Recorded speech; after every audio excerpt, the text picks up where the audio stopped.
નમસ્કાર મિત્રો, સ્વાગત છે તમારું ગુજરાત એક્ઝામ પ્રેક્ટિસ પેપરમાં। આજના વિડીયોમાં આપણે જોઈશું ગુજરાત શૈક્ષણિક સંસ્થા સેવા ટ્રિબ્યુનલ અધિનિયમ 2006 ને લગતા ખૂબ જ મહત્વના MCQs। તો ચાલો મિત્રો શરૂ કરીએ। પહેલો પ્રશ્ન છે, ગુજરાત શૈક્ષણિક સંસ્થા સેવા ટ્રિબ્યુનલ અધિનિયમ કયા વર્ષનો છે? તો સાચો ઉત્તર છે મિત્રો ઓપ્શન સી 2006। પણ હવે મિત્રો અહીંયા આપણે યાદ રાખીશું કે તેનો અમલ ક્યારે થયો છે। તો આ આપણે યાદ રાખીશું મિત્રો 2014માં આ એક્ટનો અમલ થયો છે। આગળ, નિયત દિવસ એટલે શું? કહેવાનો અર્થ છે કે આ અધિનિયમના સંદર્ભમાં નિયત દિવસ એટલે શું? તો સાચો ઉત્તર છે ઓપ્શન બી, જે તારીખે કલમ 1ની પેટા કલમ 3 હેઠળ બાકીની જોગવાઈઓ અમલમાં આવે તે, એટલે કે જ્યારથી આ અધિનિયમ અમલમાં આવે તે નિયત દિવસ કહેવાશે। આગળનો પ્રશ્ન, આ અધિનિયમ મુજબ કોલેજ એટલે શું? તો સાચો ઉત્તર છે ઓપ્શન સી, યુનિવર્સિટીને સંલગ્ન કોલેજ, જે યુનિવર્સિટી સાથે જોડાયેલ છે, એનાથી માન્યતા મેળવેલ છે તે કોલેજ એટલે આ અધિનિયમ મુજબ કોલેજ। આગળનો પ્રશ્ન, શૈક્ષણિક સંસ્થાની વ્યાખ્યામાં નીચેનામાંથી કોનો સમાવેશ થાય છે? તો સાચો ઉત્તર છે મિત્રો અહીંયા ઓપ્શન ડી, તમામ। એટલે કે આ તમામ જે અહીંયા આપવામાં આવેલ છે, યુનિવર્સિટી અને કોલેજ, ઉચ્ચતર માધ્યમિક અને માધ્યમિક શાળા અને પ્રાથમિક શાળા, એટલે કે પ્રાથમિકથી લઈ અને યુનિવર્સિટી સુધીનું જે શિક્ષણ છે કે જે સંસ્થાઓ છે તેનો સમાવેશ શૈક્ષણિક સંસ્થાઓ તરીકે કરવામાં આવ્યો છે। આગળનો પ્રશ્ન, કર્મચારી એટલે કોણ? એટલે કે આ અધિનિયમના સંદર્ભમાં કર્મચારી એટલે કોણ? તો સાચો ઉત્તર છે અહીંયા મિત્રો ઓપ્શન બી, અધ્યાપકીય અને બિન અધ્યાપકીય સ્ટાફનો કોઈ સભ્ય, એટલે કે શૈક્ષણિક કે બિન શૈક્ષણિક સ્ટાફનો કોઈ પણ સભ્ય એ આ સંદર્ભમાં કર્મચારી ગણાશે। આગળનો પ્રશ્ન, પ્રાથમિક શાળાનો અર્થ કયા અધિનિયમ મુજબ કરવામાં આવ્યો છે? તો સાચો જવાબ છે એનો મિત્રો ઓપ્શન એ, મુંબઈ પ્રાથમિક શિક્ષણ અધિનિયમ 1947નો જે એક્ટ છે એમાં જે અર્થ લેવામાં આવ્યો છે પ્રાથમિક શાળાનો, એ જ અર્થ અહીંયા આ અધિનિયમ પ્રમાણે લેવાનો છે। આગળનો પ્રશ્ન, ટ્રિબ્યુનલ એટલે કઈ કલમ હેઠળ સ્થપાયેલું ટ્રિબ્યુનલ? તો આ અધિનિયમ મુજબ કલમ 3માં એની રચનાની જોગવાઈ છે, એટલે કે કલમ 3 મુજબ જે ટ્રિબ્યુનલની રચના થઈ છે એ આ ટ્રિબ્યુનલ ગણાશે। અથવા એમ પણ તમે સમજી શકો કે ટ્રિબ્યુનલની જોગવાઈ આ અધિનિયમમાં કઈ કલમમાં છે? તો કલમ નંબર 3માં। આગળનો પ્રશ્ન, ટ્રિબ્યુનલની સ્થાપના કરવાની સત્તા કોની પાસે છે? તો સાચો ઉત્તર છે ઓપ્શન બી, રાજ્ય સરકાર પાસે ટ્રિબ્યુનલ સ્થાપવાની સત્તા છે। આગળનો પ્રશ્ન, ટ્રિબ્યુનલના સભ્ય તરીકે નિમણૂક માટે જિલ્લા ન્યાયાધીશ તરીકેનો લઘુત્તમ કેટલો અનુભવ જરૂરી છે? એટલે કે એના સભ્ય બનાવવા માટે કોણ લાયક છે, એની લાયકાત વિશેની વાત કરી છે।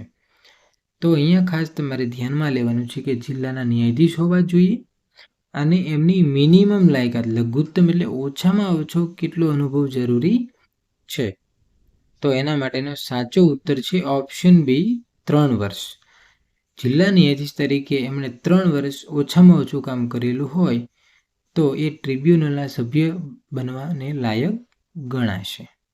આગળનો પ્રશ્ન, સભ્ય તરીકે નિમણૂક માટે ગુજરાત સરકારના સચિવ તરીકેનો લઘુત્તમ કેટલો અનુભવ જરૂરી છે? આગળના પ્રશ્નમાં આપણે જોયું કે જિલ્લા ન્યાયાધીશ છે એ ટ્રિબ્યુનલના સભ્ય બની શકે છે। અહીંયા બીજો પ્રશ્ન છે, તો તમને ખ્યાલ આવવો જોઈએ કે જિલ્લા ન્યાયાધીશ સિવાય ગુજરાત સરકારમાં જો સચિવ તરીકે કોઈ હોય તો એ વ્યક્તિ પણ ટ્રિબ્યુનલના સભ્ય બની શકે છે। અને એમનો કેટલો અનુભવ જરૂરી છે?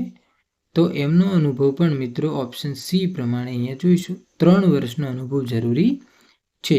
એટલે કે જિલ્લા ન્યાયાધીશ તરીકે 3 વર્ષ કામ કર્યું હોય અને બીજા કોઈ કર્મચારી જે સચિવ છે એમણે પણ 3 વર્ષ કામ કર્યું હોય ગુજરાત સરકારમાં, તો એ ટ્રિબ્યુનલના સભ્ય બનવાને લાયક ગણાય છે.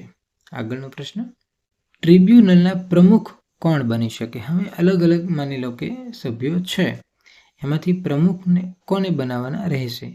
તો સાચો ઉત્તર છે અહીંયા ઓપ્શન બી, સૌથી વરિષ્ઠ જિલ્લા ન્યાયાધીશ. અલગ અલગ જિલ્લા ન્યાયાધીશ હોય, સચિવ હોય, એમાંથી જે સૌથી વરિષ્ઠ હશે, સિનિયર, એ પ્રમુખ બને છે. આગળનો પ્રશ્ન, સભ્યના હોદ્દાની મુદત કેટલા વર્ષની હોય છે? તો સાચો ઉત્તર છે ઓપ્શન સી, 5 વર્ષ. એટલે કે એમની નિમણૂક જ્યારથી થાય ત્યારથી 5 વર્ષ સુધી તે આ ટ્રિબ્યુનલના સભ્ય પદે રહી શકે છે. આગળનો પ્રશ્ન, સભ્ય મહત્તમ કેટલી ઉંમર સુધી હોદ્દો ધારણ કરી શકે છે? તો સાચો ઉત્તર છે અહીંયા ઓપ્શન ડી, 65 વર્ષ.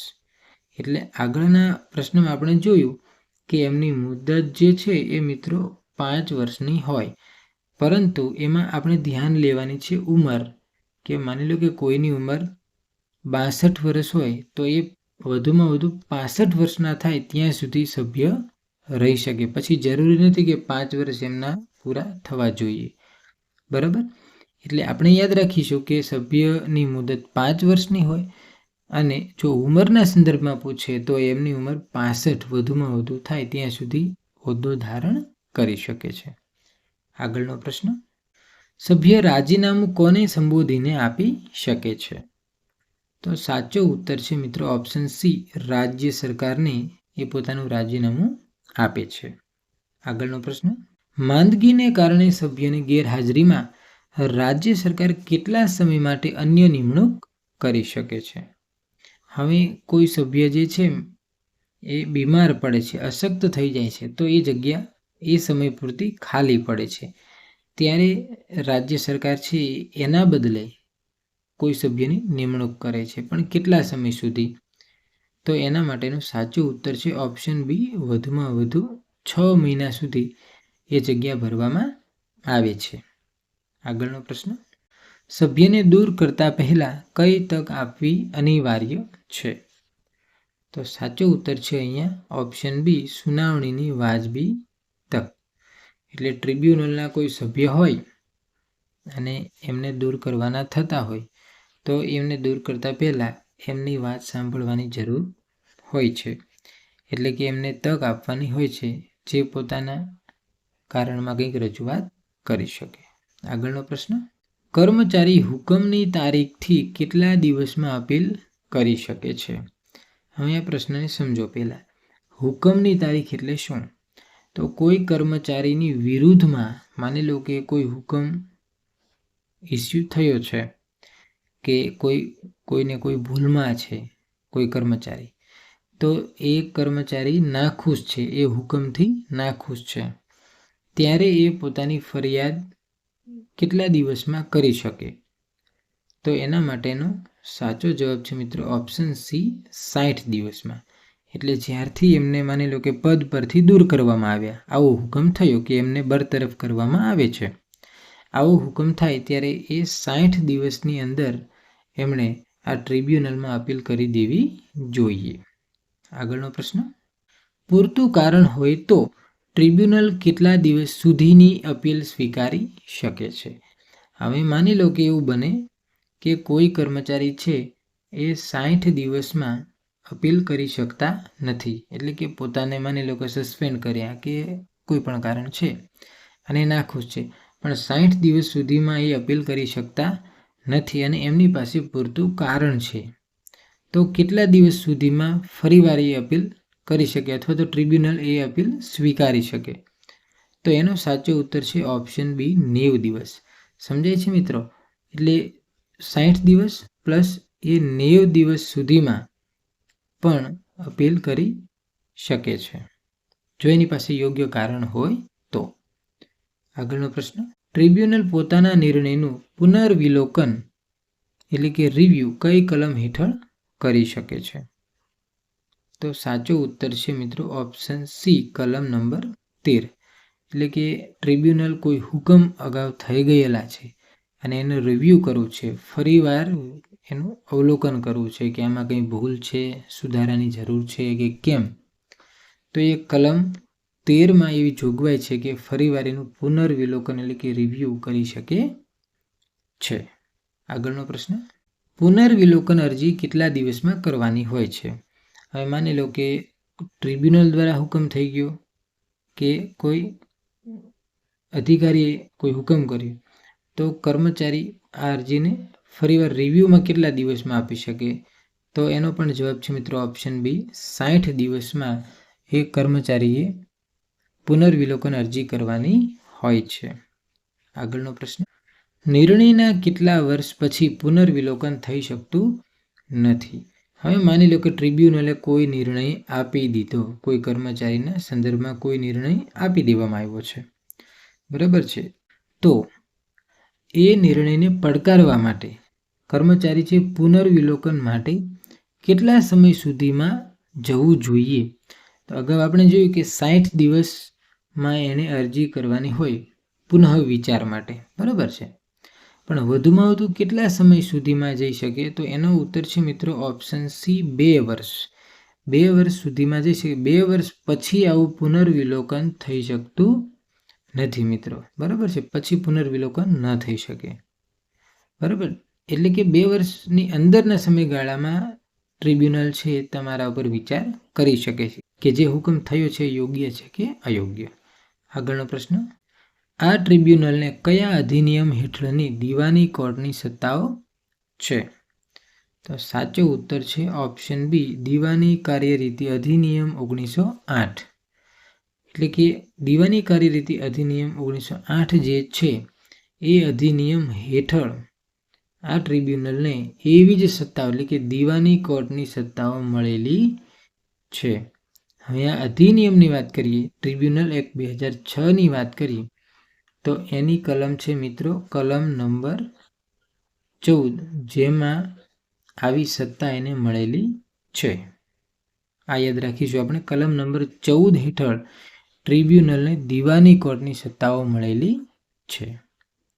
આગળનો પ્રશ્ન, ટ્રિબ્યુનલના સભ્યો રાજ્ય સેવકો ગણાશે. આ જોગવાઈ કઈ કલમમાં છે? તો સાચો ઉત્તર છે કલમ 16 મુજબ ટ્રિબ્યુનલના જે કંઈ સભ્યો છે એ રાજ્યના સેવકો ગણાય છે. આગળનો પ્રશ્ન, ટ્રિબ્યુનલનો નિર્ણય કેવો ગણાશે? તો સાચો ઉત્તર છે મિત્રો ઓપ્શન સી, છેવટનો અને નિર્ણાયક ગણાશે. એટલે ટ્રિબ્યુનલ જે કંઈ નિર્ણય આપે તે છેવટનો ગણાશે, નિર્ણાયક ગણાશે અને એ નિર્ણયને પછી કોઈ પણ કોર્ટમાં પડકારી શકાશે નહીં, બરાબર. આગળનો પ્રશ્ન, અપીલ કે અરજી સાથે કયા અધિનિયમ મુજબ ફી જોડવી જોઈએ? તો સાચો ઉત્તર છે મિત્રો option A, Gujarat court fee અધિનિયમ 2004. એટલે કે જે ટ્રિબ્યુનલમાં તમે અરજી કરવા જઈ રહ્યા છો એ અરજીના બદલામાં તમારે એક નિયત ફી ચૂકવવી પડે અને એના માટેનો કાયદો છે ગુજરાત કોર્ટ ફી અધિનિયમ 2004ના નિયમો પ્રમાણે તમારે ફી ચૂકવવી પડે છે. હવે આ અધિનિયમની વાત કરીએ તો એ અધિનિયમમાં કલમ નંબર 18 છે મિત્રો. આ કલમ નંબર 18માં આવી ફી ચૂકવવાની જોગવાઈ કરવામાં આવી છે. આગળનો પ્રશ્ન, શુદ્ધ બુદ્ધિથી કરેલા કાર્ય બદલ રક્ષણ કઈ કલમમાં છે? તો સાચો ઉત્તર છે મિત્રો ઓપ્શન સી, કલમ નંબર 20. એટલે કે રાજ્ય સરકાર છે, ટ્રિબ્યુનલ છે, ટ્રિબ્યુનલના સભ્યો છે, કોઈ કર્મચારી છે, તેણે શુદ્ધ બુદ્ધિથી કોઈ કામ કર્યું છે તો એને રક્ષણ આપવામાં આવે છે. તેના વિરુદ્ધ કોઈ કાર્યવાહી થઈ શકતી નથી અને એની જોગવાઈ કલમ 20માં. એટલે કે આ કલમ 20થી આ દરેકને રક્ષણ આપવામાં આવ્યું છે. આગળનો પ્રશ્ન, અનિર્ણિત કેસોની તબદીલી અંગેની જોગવાઈ કઈ કલમમાં છે? સાચો ઉત્તર છે ઓપ્શન સી, કલમ નંબર 23. હવે મિત્રો અનિર્ણિત કેસો એટલે શું? તો કે જ્યારે આ અધિનિયમ અમલમાં આવે છે એની પહેલાંની કોઈ ટ્રિબ્યુનલ હોય અને એમાં જે કેસ પેન્ડિંગ હોય તે બધા જ કેસો હવે તબદીલ કરવાના છે. ક્યાં કોને? તો કે 2006નો જે એક્ટ છે અમલમાં આવે ત્યાર પછી જે ટ્રિબ્યુનલ બને એ નવી ટ્રિબ્યુનલને આ કલમ નંબર 23ની જોગવાઈ મુજબ એને તબદીલ એટલે કે ત્યાં ટ્રાન્સફર કરવાના હોય છે. આગળનો પ્રશ્ન, મુશ્કેલીઓ દૂર કરવાની સત્તા કોની પાસે છે? સાચો ઉત્તર છે ઓપ્શન બી, રાજ્ય સરકાર પાસે મુશ્કેલીઓ દૂર કરવાની સત્તા છે. અને આ અધિનિયમના સંદર્ભમાં સમજીએ તો એ છે મિત્રો કલમ નંબર 25માં આ જોગવાઈ છે કે જ્યારે મુશ્કેલીઓ ઊભી થાય ત્યારે સરકાર એને દૂર કરી શકે છે. એના માટેના જરૂરી જોગવાઈઓ કરે છે.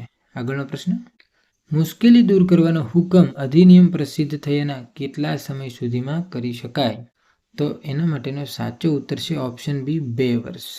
એટલે કે આ અધિનિયમનો અમલ જ્યારે કરવાનો હોય ત્યારે અને એ અમલ દરમિયાનમાં જો મુશ્કેલી ઊભી થઈ હોય તો એને દૂર કરવા માટે રાજ્ય સરકાર પ્રયત્નો કરી શકે. પણ એ ક્યાં સુધી?